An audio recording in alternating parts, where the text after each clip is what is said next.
Hey everyone, welcome to a deep dive on something I found pretty provocative, this whole idea of success as revenge. We're looking at entrepreneur Alex Hormozi's take on it, and well, it got me thinking, is success really the only revenge? Like, what does that even mean? It's definitely a bold statement, right? Hormozi, he's built several businesses, really successful guy. Now he's sharing his insights, and this concept is like a foundation of his whole philosophy. So, break it down for me. What's he actually saying here? Basically saying instead of, wasting your energy trying to get back at people who maybe did you wrong or whatever, you focus on becoming so successful that they just become irrelevant.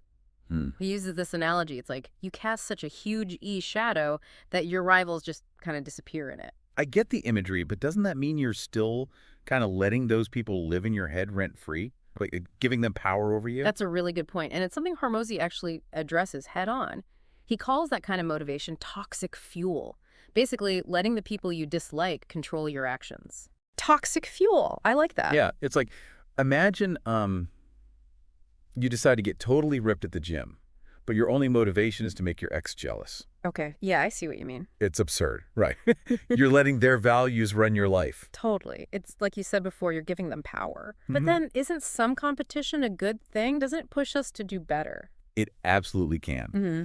But it all comes down to the why behind your actions.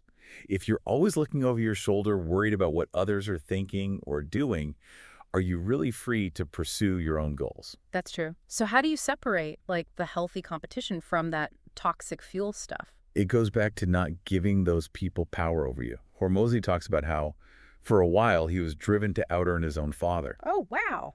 Yeah, but it came from a place of resentment. And he eventually realized that drive, it wasn't just about resentment.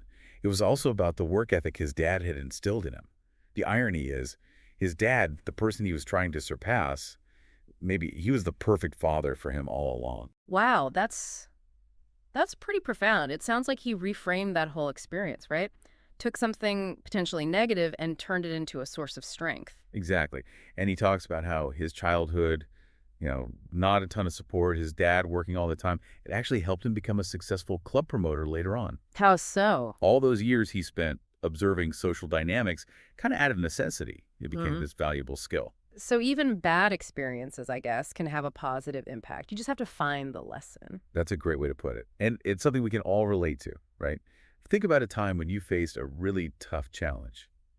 In the moment, it probably felt awful. But looking back, did it teach you something valuable? Did it help you develop some strength you didn't know you had? That is such a good question for everyone listening to think about. We all have those stories, those moments that felt like setbacks but turned out to be stepping stones. Absolutely. And it's this reminder, sometimes what we think is bad, it might actually be the seed of our greatest growth. Yeah. Okay, that makes sense.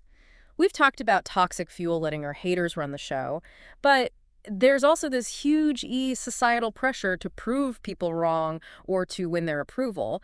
How does that fit into success as revenge?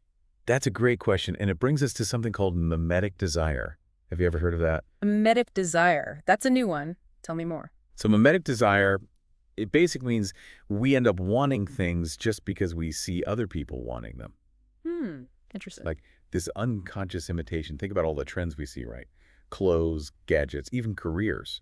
Are we always choosing these things because we truly want them or because everyone else seems to want them? Okay, I see where you're going with this. But how does mimetic desire connect to this whole revenge thing? Well, think about it. If we're chasing after what other people value, even if it doesn't match our own W1 goals or passions, aren't we letting them control us in a way? Whoa. Yeah, that's kind of deep. It's like we're always seeking their approval, trying to prove them wrong by achieving their version of success. Mind blown. Are we ever truly free from that influence? Like, even when we think we're making our own choices, are we just playing into this whole game of mimetic desire? It's complicated, right? And it's something we all have to grapple with. I think the first step is awareness, recognizing this force exists, that we're all susceptible to it, that can help us make more conscious choices. So it's about taking back control, deciding what we truly value and pursuing those goals, even if they're different from what everyone else is after. Exactly. It's about defining success on your own WN terms, not letting others write your story. And, Hormozy actually talks about how success itself can make you less relevant to those who try to bring you down. Ooh, I'm intrigued. Tell me more. It's like, that shadow analogy we were talking about. The bigger you get, the more you achieve your goals. Those people trying to tear you down, Yeah. they just become less significant. Yeah, that makes sense. You're not wasting energy trying to prove them wrong. You're just focused on growing. Oh, Yeah. you know what? Earlier you mentioned that story about Hormozi's high school teacher, Mr. Given. Right, right. How does that story fit in with all this? That's a great example of this whole success is revenge idea, Yeah. but in a healthy way. Remember, Hormozi initially wanted to go to his 10-year reunion and, rub his success in everyone's faces, those people who weren't nice to him. Yeah, the classic revenge fantasy, right? Totally. But his teacher, Mr. Given, he challenged that whole idea. Mr. Given said that would be, kind of petty, reactive. True success is about rising above that, Okay. focusing on your own growth, your achievements, not on getting back at people. It's about taking back your power, not letting them control how you feel. It's like that Stoic philosophy we talked about before, focusing on what you can control. Exactly. That's a key point here. When we get caught up in revenge, we're letting those people control us. We're giving them power over our thoughts, our actions, even our happiness. And that's where the toxic fuel comes in. Right. If we let that resentment drive us, we might achieve some things, yeah, but it's coming from a negative place. You might even end up achieving things that don't line up with what you really value. It's like you're living someone else's life, just trying to prove something to people who don't even matter. Exactly. You're letting them win, in a way. Yeah. But avoiding that trap, it's tough. It's easy to say, don't let them control you, but when those feelings are so strong, Yeah. How do you actually do that? it takes constant self-awareness. And honestly, sometimes it's like mental jujitsu. Mental jujitsu. You have to see those negative thoughts, that desire for revenge, and then choose to focus on something else. So it's about redirecting that energy, channeling it into something positive. Yes, that's why setting your own goals, defining what success means to you, that's so crucial. When you're passionate about what you're doing, that petty stuff, the revenge, it fades away. Yeah, you're too busy building something you love to worry about what they think. Honestly, that's the best revenge, isn't it? It really is. It's not even about revenge at that point. It's about living a fulfilling life that's true to you. Which brings us to a big question. If success really is the only true revenge, then what does that say about forgiveness? Oh, that is deep. Are we really letting go of the past if we're still striving for success, even if it's not fueled by, outright revenge? Does success as revenge mean you can't forgive? I think it's more nuanced than that. Forgiveness doesn't necessarily mean forgetting what happened or saying it was okay. It's more about letting go of the negative hold those experiences have on you. So you're breaking free from that cycle of anger and resentment. Exactly. You're reclaiming your power and moving forward. And I think true success in this revenge context means reaching a point where you don't need to prove anything to those people anymore. You've moved past it. You've found your validation within yourself. You don't need it from them. And honestly, isn't that a better, more sustainable kind of success anyway? 100%. It's recognizing your worth, celebrating your achievements, finding fulfillment in your own goals. And that, I think, is the ultimate revenge. I love that. It's like you're taking back your story. You're not letting those bad experiences define who you are. You're using them to push yourself forward, but on your terms. It's like a phoenix rising from the ashes, you know? I like that. And it highlights another important point here. This isn't about trying to be someone you're not or seeking validation in things that don't align with your values. It's about being the best version of you, using your unique strengths and passions to achieve something meaningful. And that brings us back to Hormozi's story, right? He was initially so focused on out-earning his dad. But when he actually did it, he realized he'd been playing his dad's game all along. He was running a race he didn't even choose. Yeah. And that happens to a lot of us, right?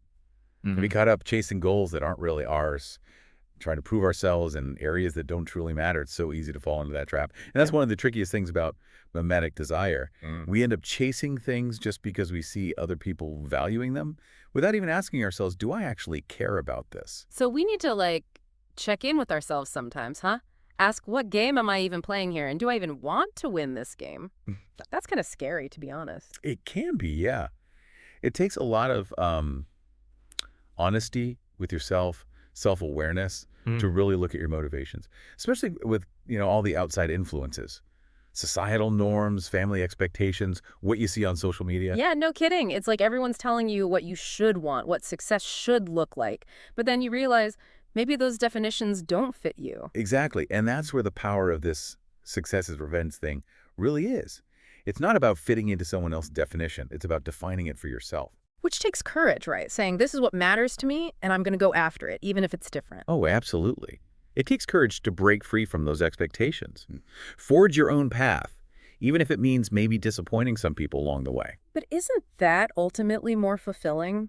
Living a life that's true to you, aligned with your values, your passions. Without a doubt. When you're going after something you genuinely care about, what other people think starts to matter less and less. You're not seeking their approval anymore. You find that validation within yourself. And that right there, that's the best revenge. Not letting the doubters, the people who tried to hold you back, not letting them define your worth. You rise above it. You reclaim your power, your story. Those negative experiences, they don't get to define you. Instead, you use them to push yourself forward, but on your terms. Like you're saying, hey, I took what you threw at me and I built something amazing with it. This is who I am. This is what I can do. Powerful, right? And that's the transformative part of this whole concept. It's not about dwelling on the past or wanting to hurt anyone. It's about taking those experiences, even the tough ones, and using them as stepping stones to build something better for yourself. And that, I think, is what true success really is, isn't it? Not about money, not about what other people think, but about a life that has meaning. A life that's aligned with what matters to you. Exactly. And that, my friend, is a revenge worth having. I love that. Okay, so to wrap things up here, it seems like this success is revenge thing, it's more than just a catchy phrase. It's a way of life, a way of thinking that can be super empowering. Totally. It's about shifting our focus. From needing others to validate us, to finding fulfillment within ourselves, from proving others wrong to proving ourselves right. It's about taking control, defining our own success, living a life that is truly ours.